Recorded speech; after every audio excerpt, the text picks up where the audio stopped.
예, 국민의당이 제보조작 사태 이후 위기에 처한 당을 살리기 위해 골몰하고 있습니다. 이달 27일에는 당 지도부를 뽑는 전당대회도 예정돼 있는데 잠시 전 안철수 전 대표가 당권 도전 의사를 밝혔습니다. 이 시간 국민의당 혁신위원장을 맡으신 김태일 영남대 교수 모시고 자세한 이야기 나눠보겠습니다. 교수님 안녕하십니까? 네, 예, 안녕하세요. 예. 잠시 전 오시기 전에 이제 오후 3시에 안철수 전 대표가 공식적으로 전당대회 출마를 선언을 했습니다. 출마 전에 여러분들을 만났다고 하는데 혹시 위원장 만나서 자신의 거처 관련해서 혹시 상의를 했습니까? 예, 저도 뭐 만나서 언제쯤입니까 그게? 전대 출마에 대한 얘기는 나누지 않았고요. 예, 그래요? 다만 국민의당과 본인의 그 진로에 대해서 예. 좀 얘기를 나눈 바는 있습니다. 그게 언제쯤입니까? 그게 한 2주 정도 됐습니다. 그렇습니까? 네. 그러면 이미 그런 생각을 했다는 얘기네요. 아마 그때도 예. 고민을 예. 시작한 대목이 아닌가 싶어요. 지금 생각해 보니까요. 그렇군요. 네. 예, 알겠습니다. 자, 오늘 이제 그 출마 의사를 밝히면서 당을 먼저 생각해서 자기가 이런 결정을 했다 이런 이야기를 했습니다. 자, 출마하게 됐는데 어떻게 보십니까? 국민의당을 위해서 안철수 전 대표가 이제 복귀하는 것이 좋으냐, 예. 아니면 하지 않는 것이 좋으냐 논란이 아주 많습니다. 예. 아마 이 논란은 앞으로도 계속 될 것 같은데요. 저는 이렇게 생각합니다. 그 안철수 전 대표가 복귀하거나 복귀하지 않거나 예. 이게 본질은 아니라고 생각합니다. 예. 설령 복귀를 한다 하더라도 국민의당을 다시 회생시키는데 예. 어떤 수습책을 가지고 있느냐라고 하는 것이 중요한 것이죠. 예. 즉 다시 말하자면 안철수라는 정치인 개인의 그 존재와 거치보다도 더 중요한 것은 예. 이 국민의당이 인물 중심 정당이에요. 그 인물 중심 정당을 어떻게 가치 중심 정당으로 바꿀 것이냐, 예. 인물 중심 정당을 어떻게 시스템 중심 정당으로 바꿀 것이냐 하는 예. 것이 국민의당 성공의 관건이지, 안철수가 오느냐 오지 않느냐라는 것은 부차적인 문제라고 생각하고, 예. 제가 2주일 전에 만나 뵀을 때도 예. 이제 그런 얘기를 했습니다. 알겠습니다. 그래서 오늘 뭐 하신 말씀은 예.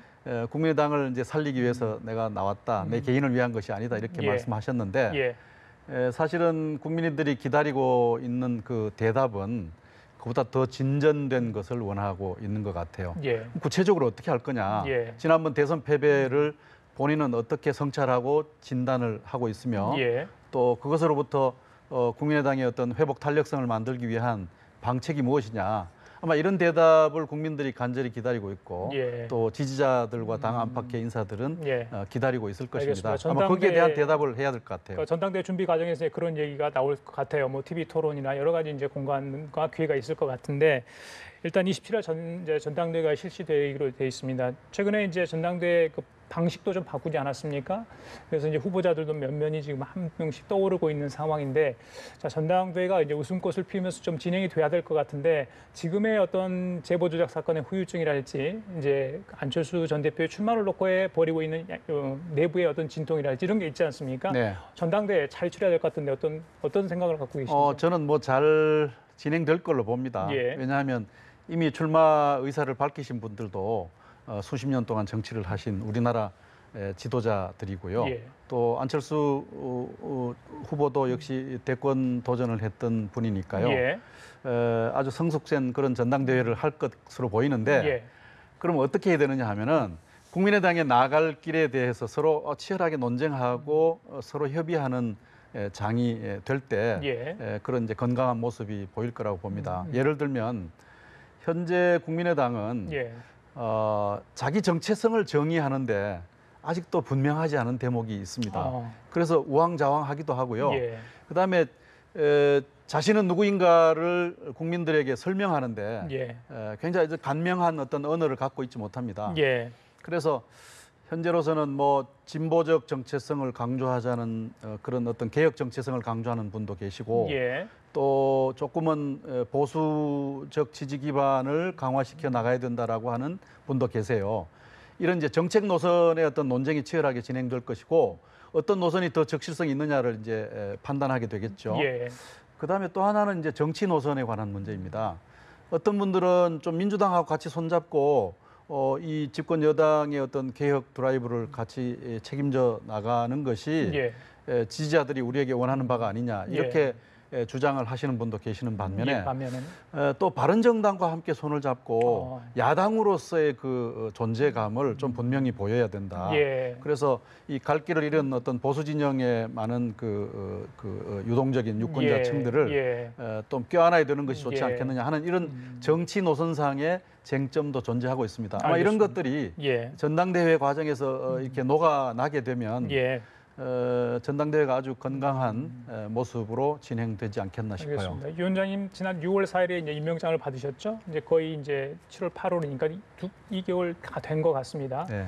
뭐 그 중간에 이제 제보조작 사건이라는 정말 예상치 못한 일이 터졌어요. 뭐 2달 평가를 하시면 그동안 당 재건 사업 위해서 많은 애를 쓰신 것 같은데 그때 취임하시면서 이런 이야기를 했죠. 기자들에게 국민이 만든 다당 체제 뿌리를 내리도록 하겠다 이랬는데 뭐 2달 짧지만 뭐 평가를 하시면 어떻습니까? 지금 혁신 잘 되고 있는지요? 힘들어요.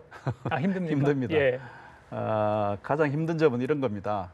국민의당 지지자와 국민의당에서 일하고 있는 분들이 그 대선 패배와 제보 조작 사건이라는 그 큰 실수 앞에서 굉장히 좌절감이 크고 또 그것이 무기력감으로 이렇게 빠져들고 있는 상황이에요. 그래서 제가 이제 제 일성으로 했던 얘기가 왜 국민의당이 필요한 것인가, 한국 정치 발전에 있어서 또 우리나라 역사에서 국민의당의 존재 이유가 무엇인가를 계속 말씀해 드렸습니다. 그것이 바로 이 다당 체제라고 하는 것은 국민의 명령이고 역사의 진보다. 그래서 국민의당이 필요하다. 이런 이제 자부심과 자존감을 불어넣는데 상당한 시간을 보냈고요.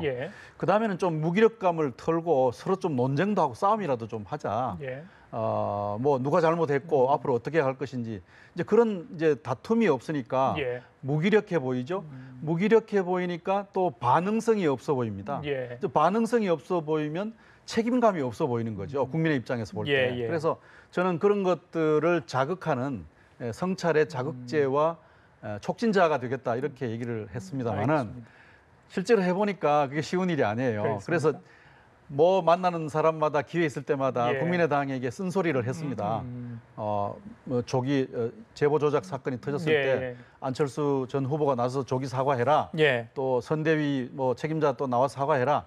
뭐 이런 이제 쓴소리를 거듭했던 이유도 이 자극을 통해서 뭔가 무기력감을 떨치고 일어나기를 바라는 마음에서 그렇게 했는데 여전히 뭐 충분치 않은 상황이라고 볼 수가 있습니다. 국민 발언대는 지금 운영이 끝났습니까? 계속 하고 계십니까? 너무 힘들어서요. 그렇습니까? 일정한 기간 정해놓고 했는데 거기에도 많은 의견이 나왔을 것 같은데 네, 굉장히 많은 얘기들이 나왔습니다. 잘 반영을 해서 이제 혁신 작업을 좀 반영이 돼야 될 것 같고요.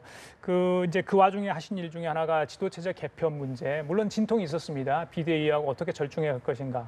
그래서 내온 게 이제 있지 않습니까? 단일성 집단 지도체제라는 걸 만들어냈는데 당 대표의 권한 강화 이후에 이제 전당대 이후에 이걸 어떻게 운용하느냐 굉장히 중요하지 않겠습니까? 어떻게 예상하십니까?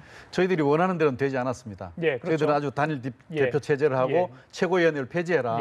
이게 이제 과도 체제로 변질되었다 이런 얘기였는데 그게 다 실현되지 못했지만 이제 새로운 그 당 지도부의 대표는 분리 선거를 해서 단독 후보를 뽑습니다. 이제 그것이 하나의 이제 특징이니까 굉장히 그 권한을 많이 가지게 되겠죠.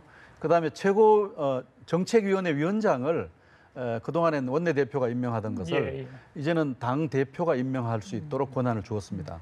그다음 세 번째는 최고위원회와의 관계를 과거에는 이제 합의제로 하다가 이제는 협의의 관계로 이제 좀 바꿨습니다. 그래서 이제 대표의 권한을 강화하는 조치고, 그다음에 최고위원회 숫자도 줄였습니다. 그래서 단일 대표 체제라는 막강한 권한을 가지고 뭔가 혁신을 계속 드라이브 좀 했으면 좋겠다.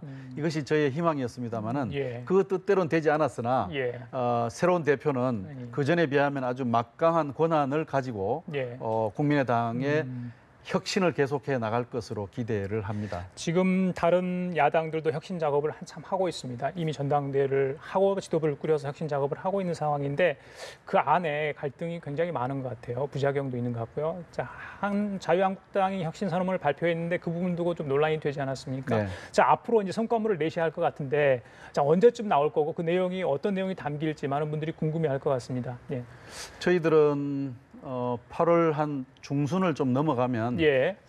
이제 뭔가를 좀 내놓기 시작할 겁니다. 아, 그래요? 아마 다음 주에 예. 저희들이 그 방금 말씀드렸던 정치 노선과 정책 노선을 둘러싼 당 내외 쟁점들을 좀 정리해서 논쟁을 하게 그럼 될 지금 이 겁니다. 시간이라면 거의 문구 조정 정도는 다 됐다고 지금 뭐 준비를 하고 있는 것을 그렇습니까? 보고 왔습니다. 예, 예. 다음 주 수요일경 오후 예상이 되는데요. 예.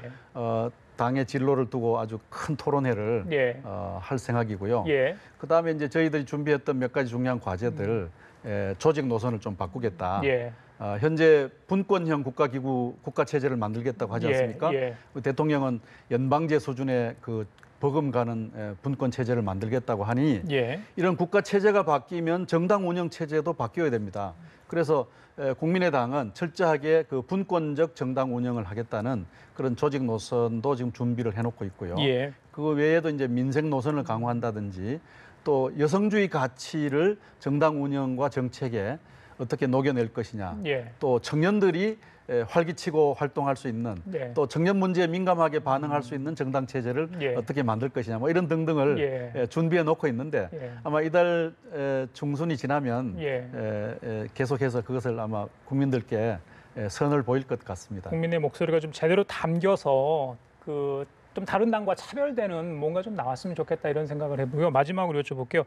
지금 이제 기구 혁신이라는 기구도 있고 뭐 지금 대선 평가 작업도 지금 하고 있죠? 네, 그렇습니다. 예, 같이 하고 있는 걸 알고 있는데 어떤 결과물이 나올지 좀 궁금한데 자, 기구나 조직은 굉장히 많은데 그거를 실천하는 의지와 또 정말 실행을 해야 된다는 그 부분이 있지 않습니까? 그런데 많은 국회의원들이 그걸 하지 못하기 때문에 국민들에게 실망감을 주고 있는 것 같은데 자, 앞으로 국민의당 어떻게 변해야 된다고 보시는지 한 말씀만 해주시고 마무리하겠습니다.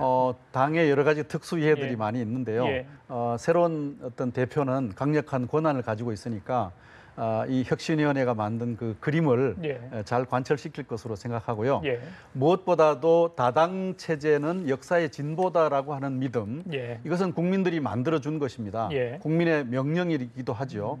그러한 자부심을 좀 가지고 국민의당을 지지하는 분들이나 당원들이 예. 그러한 자신들의 존재 이유를 좀 분명히 알았으면 좋겠다는 욕심을 가지고 있습니다. 알겠습니다. 자, 지금까지 국민의당 혁신위원장이신 김태일 영남대 교수와 함께 얘기 나눠봤습니다. 자, 오늘 말씀 참 감사합니다. 네, 예. 감사합니다.